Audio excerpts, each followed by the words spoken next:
បាទសួស្តីថ្ងៃនេះជាថ្ងៃចូលឆ្នាំខ្មែរទី2ឆ្នាំ2026ដែលប្រពៃធ្វើនៅក្នុងវត្តខ្មែរ Modesto ទីក្រុង Modesto រដ្ឋកាលីហ្វ័រញ៉ាសហរដ្ឋអាមេរិកបាទថ្ងៃទី2ណាមិនចាញ់ថ្ងៃទី1ទេមនុស្សច្រើនណាច្រើនមែនតែនហ្មងណាមើលទៅអូយកន្លែងណាដូចកន្លែងណាដែរមនុស្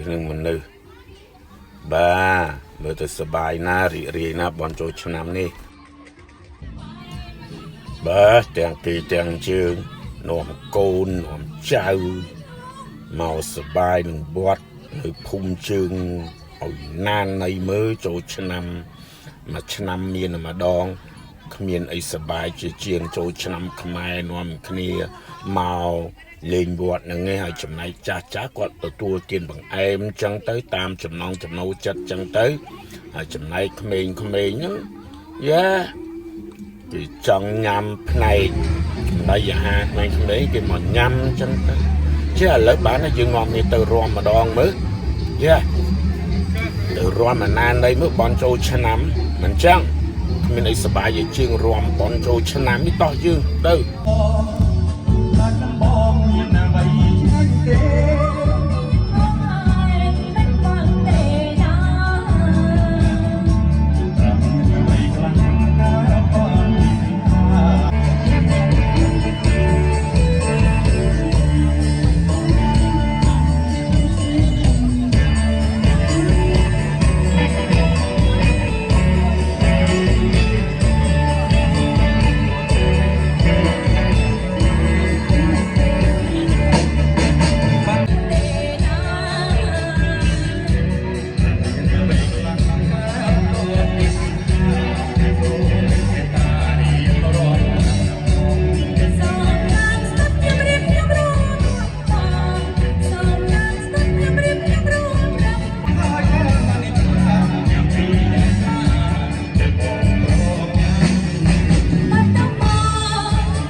អរគុណអរគុណ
បាទសូមអរគុណបងប្អូនដែលបានទស្សនាវីដេអូនេះហើយសង្ឃឹមថាថ្ងៃក្រោយយើងជួបគ្នាទៀតអូខេជម្រាបលាបាយបាយ